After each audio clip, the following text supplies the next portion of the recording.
नमस्कार. मी उमा आणि तुम्हा सगळ्यांचं हार्दिक स्वागत आहे आपल्या YouTube चॅनलवर ज्याचं नाव आहे यू मॅटर. माझ्या या हास्याच्या मागचं रहस्य तुम्हा सगळ्यांना माहितीच आहे. नुकतेच आपण 100K सबस्क्रायबर्सचा हा जो एक चंदेरी आकडा असतो तो पार केलेला आहे आणि हे सगळं फक्त आणि फक्त तुमच्या आशीर्वादामुळे, तुमच्या प्रेमामुळे शक्य झालेलं आहे आणि त्यामुळे तुमच्या सगळ्यांना मला खूप मनापासून धन्यवाद म्हणायचे आहेत. तुमच्या सगळ्यांचे आशीर्वाद असेच माझ्याबरोबर राहू देत, म्हणजे मी अजून जास्तीत जास्त कंटेंट तुमच्यापर्यंत आणू शकेन, अजून जास्तीत जास्त विषयांवर आपण चर्चा करू शकू आणि अशा प्रकारे आपलं चॅनल आपण अजून छान प्रकारे ग्रो करू शकू. पुन्हा एकदा तुम्हाला सगळ्यांना खूप खूप धन्यवाद आणि आपला हा जो अख्खा परिवार आहे, त्या अख्ख्या परिवाराचं मी अभिनंदन करू इच्छिते. सगळ्यांना कॉंग्रॅच्युलेशन्स 100K पार केल्याबद्दल. आता वळूया आजच्या आपल्या विषयाकडे. आजचा आपला विषय असणार आहे आयुर्वेदिक आहाराचे नक्की नियम कोणते आहेत त्याविषयी आपण बोलणार आहोत. आता आयुर्वेदिक आहार म्हणजे नक्की काय? जेव्हा आपण आहार हा शब्द मनात आणतो तेव्हा त्याचं असोसिएशन किंवा त्याच्याबरोबर आपण कायम वेट लॉस हा शब्द असोसिएट करतो आणि याचं एक साधं कारण आहे की डाएट करणं म्हणजे आपल्या मते कायम वेट लॉस करणं हेच असतं. पण निरोगी राहण्यासाठी सुद्धा, एक चांगलं आयुष्य जगण्यासाठी सुद्धा तुमचा आहार अतिशय महत्त्वाचा असतो. एक चांगली लाईफस्टाईल जर का तुम्हाला ओव्हरऑल तुमची हवी असेल तर त्यासाठी सगळ्यात पहिली गोष्ट जी चांगली असणं गरजेचं आहे ती म्हणजे तुमचा आहार. आणि म्हणूनच वाग्भटांसारखे जे खूप मोठे मोठे आयुर्वेदाचार्य आहेत त्यांनी हजारो वर्षापूर्वी ग्रंथ लिहून ठेवलेले आहेत. त्या ग्रंथात नक्की आयुर्वेदाबद्दल काय सांगितलेलं आहे याबद्दल आपण एक डिटेल चर्चा आज करणार आहोत आणि काही सोपे सोपे नियम आज मी तुमच्याबरोबर शेअर करणार आहे जे तुम्ही तुमच्या रोजच्या जीवनात फॉलो करू शकता आणि म्हणूनच एक चांगली लाईफस्टाईल ज्याचा उपयोग करून तुम्ही जगू शकता. तर बघूया हे नियम नक्की कोणते आहेत, हे आयुर्वेदिक टिप्स नक्की कुठल्या आहेत बघूया आणि एक चर्चा करूया. Let's get started. वळूया टिप क्रमांक 1 कडे. आपली पचन क्रिया ही निसर्गाच्या क्रियेशी अगदी रिदमिक रेटमध्ये चालत असते. म्हणजेच काय, निसर्ग चक्र कसं असतं, सकाळी सूर्योदय होतो, संध्याकाळी सूर्य अस्ताला जातो. त्याचप्रमाणे आपली जी डायजेशन पॉवर आहे किंवा पचन शक्ती ज्याला आपण म्हणतो ती सकाळी एकदम मॅक्झिमम असते आणि म्हणून कोणतीही गोष्ट पचवण्याची मॅक्झिमम ताकद ही सकाळ ते दुपारपर्यंत असते. आणि त्यानंतर ज्याप्रमाणे सूर्य अस्ताला जातो त्याप्रमाणे रात्रीच्या किंवा संध्याकाळच्या वेळी आपली पचनक्रिया सुद्धा मंदावत जाते आणि म्हणूनच कोणतंही हेवी फूड तुम्ही जर का त्यावेळेला खाल्लं, म्हणजे पिझ्झा बर्गर असेल, नूडल्स असतील, मैदा असेल, साखर अति असेल, तर या सगळ्या गोष्टी पचवायला बॉडीला प्रचंड कष्ट लागतात आणि म्हणूनच डायजेशनशी रिलेटेड जेवढे कुठले आजार आहेत ते सगळे सुरू होतात. मग याचं बेस्ट सोल्युशन काय आहे? याचं बेस्ट सोल्युशन हेच आहे की तुम्ही दुपारपर्यंत व्यवस्थित हेवी फूड खा, पण त्याच्यानंतर जशी जशी रात्र होते, जशी जशी संध्याकाळ होते तसं तसं लक्षात ठेवायचं आहे की निसर्गाप्रमाणे माझं चक्र चाललेलं आहे पचनक्रियेचं आणि हळूहळू तो सूर्य जसा अस्ताला जातोय त्याप्रमाणे माझी डायजेशन पॉवर सुद्धा वीक होते आणि म्हणूनच कोणतंही हेवी फूड मी रात्रीच्या आहारात घेणार नाहीये. त्याचबरोबर सलाड खाऊ का हा एक अगदी कॉमन प्रश्न असतो, पण सलाड म्हणजे कच्च्या भाज्या आणि कोणतीही कच्ची गोष्ट पचवण्यासाठी जी डायजेशन पॉवर लागते ती दुर्दैवानं रात्री आपल्या पचनक्रियेमध्ये नसते तेवढी शक्ती आणि म्हणूनच रात्रीसुद्धा कच्चं सॅलड आपल्याला खायचं नाही आहे. अगदी तुम्हाला रात्री जेवणाची वेळच आली तर लाईट फूड, घरी शिजवलेलं अन्न तुम्ही खाऊ शकता, पोळी भाजी आमटी भात ते सुद्धा कमी क्वांटिटीमध्ये, पण शक्यतो सूर्यास्तानंतर कोणतंही हेवी फूड घेणं टाळा, कारण मी म्हटल्याप्रमाणे आपली पचनक्रिया ही एका रिदममध्ये चालत असते निसर्गाच्या चक्राबरोबर. तर ही आहे आपली पहिली टिप आयुर्वेदाबद्दलची. वळूया मुद्दा क्रमांक 2 कडे. आणि ही गोष्ट तुमच्यापैकी किती लोक करतात हे मला कमेंट सेक्शनमध्ये नक्की सांगायचं आहे. तुमच्यापैकी किती लोक भोजन झाल्या जेवण झाल्या लगेच पाणी पितात ग्लासभर आणि मग त्यांना वाटतं की येस माझं खाणं पूर्ण झालेलं आहे? हे मला अगदी नक्की कमेंट सेक्शनमध्ये टाईप करून सांगा. पण तुम्ही जर का असं करत असाल तर तुम्हाला माहिती आहे का वाग्भटांनी काय सांगितलेलं आहे? ते म्हणतात भोजनांते विषम वारी. म्हणजे जेवण झाल्या जर का तुम्ही लगेच पाणी पित असाल तर ते अक्षरशः विषासारखं तुम्हाला तुमच्या बॉडीवर प्रयोग करणार आहे. याचं सायंटिफिक कारण काय आहे हे आता आपण बघूया. जेव्हा जेवण झाल्या तुम्ही पाणी पिता तेव्हा तुम्ही काय करताय माहिती आहे का, तुमची जी डायजेस्टिव्ह फायर असते, जो आपण म्हणतो जठराग्नी ज्याला मराठीत म्हणतात, तो तुम्ही विझवून टाकताय. आता हा जठराग्नी काय करतो, तर हा जठराग्नी पूर्ण तुम्ही खाल्लेलं जे अन्न असतं ते पचवण्याचं काम हा जठराग्नी करत असतो. आणि जेव्हा तुम्ही पाणी पिता तेव्हा लक्षात ठेवायचं आहे की आगीच्या विरुद्ध तत्व आहे पाणी. आणि आपण पाणी पिऊन जेव्हा ही सगळी आग विझवून टाकतो तेव्हा खाल्लेलं अन्न पचणार आहे का? आणि मग ते जे पचलेलं अन्न आपल्या जेव्हा पोटात राहतं तेव्हा गॅसेस, ब्लोटिंग, ॲसिडिटी ह्याच्यासारखे अनेक विकार सुरू होतात. आणि म्हणूनच वाघभट सांगतात की जेवण झाल्यानंतर मिनिमम 45 मिनिटं ते 1 तास थांबायचं आहे. तो त्या जठराग्नीला काम करायला थोडासा वेळ द्यायचा आहे. आणि अन्न पचायला सुरुवात झाल्यानंतर किंवा अन्न थोडंसं पचल्यानंतरच आपण पाण्याचा प्रयोग करू शकतो किंवा पाणी पिऊ शकतो. हा सगळ्यात महत्त्वाचा नियम आहे. जो नियम तुम्ही जर का फॉलो केलात तर तुमच्या ओव्हरऑल बॉडी स्ट्रक्चरमध्ये तुम्हाला जर का गॅसेस, ब्लोटिंग, कॉन्स्टिपेशन हे सगळे पोटाचे विकार असतील तर ह्या सगळ्यात तुम्हाला प्रचंड पॉझिटिव्ह फरक बघायला मिळणार आहे. फक्त एक छोटीशी गोष्ट करायची आहे, पाणी प्यायचं नाही आहे. जेवणाच्या आधी थोडा वेळ तुम्ही पाणी पिऊ शकता, पण जेवण झाल्यानंतर मिनिमम 45 मिनिटं ते 1 तास तुम्हाला पाणी प्यायचं नाही आहे आणि मग तुम्ही अगदी भरपेट पाणी पिऊ शकता. हा आहे नियम क्रमांक 2.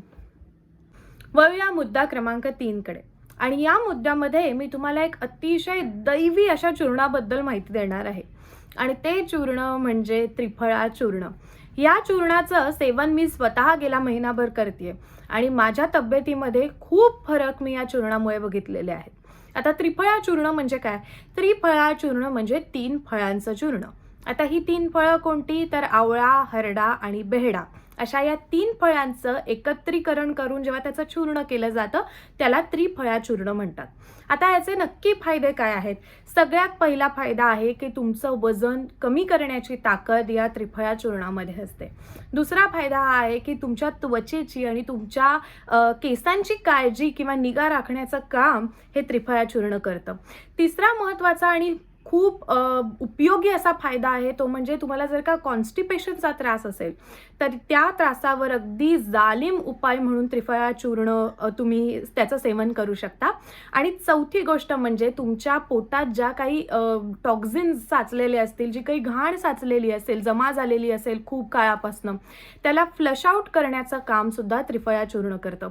जो आजकाल खूप फेमस शब्द झालेला आहे डिटॉक्सिफिकेशन, तर डिटॉक्सिफिकेशन बॉडीचं पूर्ण करण्याची ताकद या त्रिफळा चूर्णामध्ये असते. हे त्रिफळा चूर्ण कोणत्याही आयुर्वेदिक जनरल स्टोअरमध्ये तुम्हाला पटकन मिळून जाईल. तुम्हाला हवं त्या ब्रँडचं तुम्ही घेऊ शकता. अनेक ब्रँड त्रिफळा चूर्ण काढतात. आता ह्याचं सेवन कसं करायचं? तुम्हाला जर का खास करून कॉन्स्टिपेशनसाठी त्रिफळा चूर्ण खायचं असेल तर रात्री झोपण्याच्या आधी अर्धा चमचा त्रिफळा चूर्णापासून सुरुवात करा आणि अर्धा चमचा त्रिफळा चूर्ण गरम पाण्याबरोबर तुम्ही घेऊ शकता. तुम्हाला जर का वजन कमी करण्यासाठी त्रिफळा चूर्ण खायचं असेल तर मात्र सकाळी उठल्या उठल्या रिकाम्या पोटी हे चूर्ण घेणं गरजेचं आहे, त्याच मात्रेमध्ये म्हणजे अर्धा चमचा. त्रिफळा चूर्ण सलग 2 महिने घेतल्यानंतर 15 दिवसाची गॅप घ्यायची आहे. सलग 3-4 महिने घेऊ शकत नाही आपण. 2 महिने घ्या, 15 दिवसाची गॅप घ्या आणि मग तुम्ही पुन्हा त्याचं सेवन करू शकता.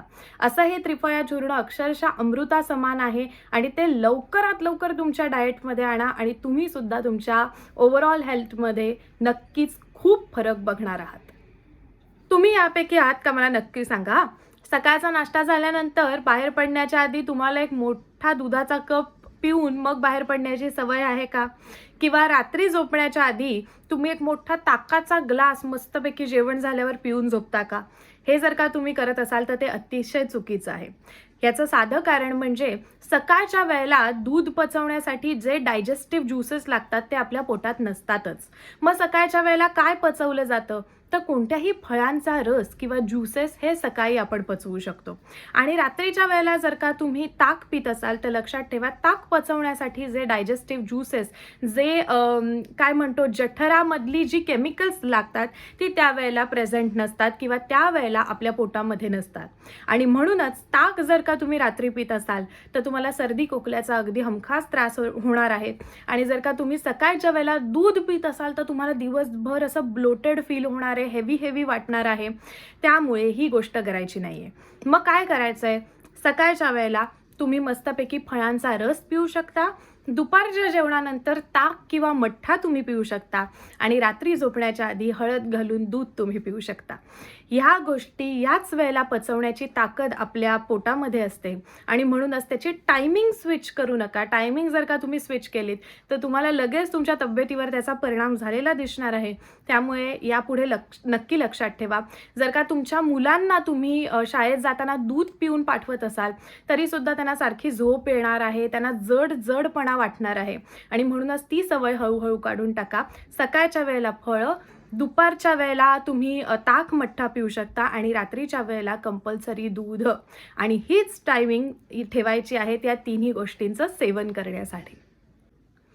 वळूया मुद्दा क्रमांक 5 कडे. हा मुद्दा असणार आहे, सकाळी उठल्या उठल्या दात न घासता किंवा ब्रश न करता 1 ग्लास पाणी आपल्याला प्यायचं आहे. असं मी का म्हणते, कारण सकाळच्या वेळेला जी लाळ आपल्या तोंडात जमा झालेली असते त्यात अनेक प्रकारची ॲसिड्स असतात. आता ही जी ॲसिड्स असतात ना ती ॲक्च्युली आपल्या जठराग्नीला पुश करण्यासाठी किंवा डायजेस्टिव्ह पॉवर वाढवण्यासाठी अतिशय मदत करतात. तुम्ही जर का ऑब्झर्व केलं असेल तर प्राणीसुद्धा झालेल्या जखमा चाटून साफ करतात. म्हणजे आपल्या लाळेमध्ये तेवढी ताकद असते, तेवढी पॉवर असते. आणि हीच लाळ सकाळची जेव्हा आपण आपल्या पोटात घेतो, पाण्याद्वारे ती पिऊन टाकतो, तेव्हा आपल्या डायजेस्टिव्ह पॉवरला प्रचंड अजून ताकद मिळते आणि डायजेशन चांगल्या प्रकारे होतं. आणि म्हणूनच यापुढे मला माहिती आहे थोडंसं कठीण आहे, पण सकाळी उठल्या उठल्या 1 ग्लास पाण्याचा ब्रश न करता आपल्याला प्यायचा आहे. ती जी सगळी लाळ आहे त्याचा वापर आपण पचनक्रियेसाठी करणार आहोत आणि मग तुम्ही नॉर्मली कोणताही ब्रश करू शकता. आणि आता वळूया व्हिडिओच्या शेवटच्या मुद्द्याकडे. ज्याप्रमाणे 2 चुकीची केमिकल्स तुम्ही जर का एकत्र केलीत तर त्याची भयंकर काहीतरी केमिकल रिॲक्शन होऊ शकते, त्याचप्रमाणे 2 चुकीचे खाद्यपदार्थ ज्यांच्या प्रवृत्ती एकमेकांपासून अगदी वेगळ्या आहेत त्याचं सेवन तुम्ही जर का एकत्रित केलं तर तुमच्या बॉडीला त्याचे परिणाम भोगावे लागतात. आणि in the longer run slow poisoning सारखं काम हे विरुद्ध अन्न करतं असं आयुर्वेद म्हणतं. याविषयीचाच एक सुंदर श्लोक आहे, विरुद्धमपीच अन्नम विद्यात विष गरोपमम. गरोपमम म्हणजे काय, अक्षरशः स्लो पॉयझनिंग सारखं नुकसान हे जे विरुद्ध अन्न आहे ते तुमच्या बॉडीला करू शकतं. आता विरुद्ध अन्न म्हणजे नक्की काय, तर मी म्हटल्याप्रमाणे जे खाद्यपदार्थ तुम्ही एकमेकांबरोबर ज्याचं सेवन करू शकत नाही त्याला विरुद्ध अन्न म्हणतात. आता याची काही कॉमन एक्झाम्पल्स किंवा उदाहरणं आता मी तुम्हाला देते. सगळ्यात पहिलं उदाहरण आहे मध आणि गरम पाणी. मला माहिती आहे ज्यांना कफाचा त्रास आहे, ज्यांना वजन कमी करायचं आहे त्यांच्यासाठी मध सकाळी सेवन करणं हा एक उत्तम पर्याय असतो. पण कधीही मध आणि गरम पाणी तुम्ही एकत्र करत असाल तर ते विरुद्ध अन्न मानलं गेलेलं आहे. मग मधाचं सेवन नक्की कसं करायचं, तर तुम्ही गरम पाणी घ्या आणि ते गरम पाणी नॅचरली थोडंसं थंड होऊ द्या आणि ते रूम टेम्परेचरला आल्यानंतर तुम्ही त्याचं सेवन मधाबरोबर करू शकता. पण जर का तुम्ही गरम पाण्यात डायरेक्ट मध ओतत असाल तर ते विरुद्ध अन्न आहे. हे झालं कॉम्बिनेशन नंबर 1. दुसरं विरुद्ध अन्नाचं कॉम्बिनेशन आहे जे आपल्यापैकी सगळेजण फॉलो करतो, ते म्हणजे दूध आणि कोणत्याही प्रकारची फळं. फळांबरोबर दूध मिक्स करायला आयुर्वेदामध्ये सक्त मनाई आहे. आणि म्हणूनच आपल्या सगळ्या स्मूदीज, आपले सगळे मिल्कशेक याच्यावर आपण फुली मारायची आहे. हे आपण काहीही खाऊ शकत नाही, कारण इन द लॉंगर रन त्याचा फायदा होण्यापेक्षा त्याचं नुकसान आपल्या बॉडीला जास्त होणार आहे. तिसरं विरुद्ध अन्नाचं जे कॉम्बिनेशन आहे ते आहे दुधाबरोबर कोणतीही सॉल्टी, म्हणजे ज्याला म्हणतो आपण खारट कोणतीही गोष्ट आपण खाऊ शकत नाही.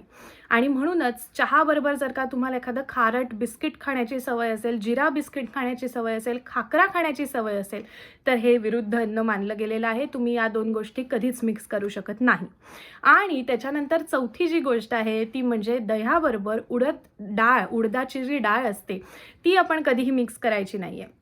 आणि त्याचमुळे आपलं सगळ्यांचं अगदी फेवरेट अन्न दहीवडा हे विरुद्ध अन्न मानलं गेलेलं आहे. त्याचं सेवन आपण करू शकत नाही. मी म्हटलं त्याप्रमाणे हे काही कॉमन एक्झाम्पल्स मी तुम्हाला दिलेली आहेत. अशी विरुद्ध अन्न सारखी जर का आपण खाल्ली तर स्लो पॉयझनसारखं काम ते आपल्या शरीरावर करतात आणि म्हणूनच या विरुद्ध अन्नाचं सेवन करणं अगदी प्रकर्षाने टाळायचं आहे. तर हा होता आजचा आपला व्हिडिओ. मी आशा करते की या सगळ्या टिप्स तुम्हाला आवडल्या असतील आणि यापैकी कोणत्या टिप्स तुम्ही फॉलो करणार आहात ते मला नक्की कमेंट सेक्शनमध्ये सांगा कमेंट करून. आता भेटूया पुढच्या व्हिडिओमध्ये. तोपर्यंत स्वतःची काळजी घ्यायची, हसत राहायचंय. बाय.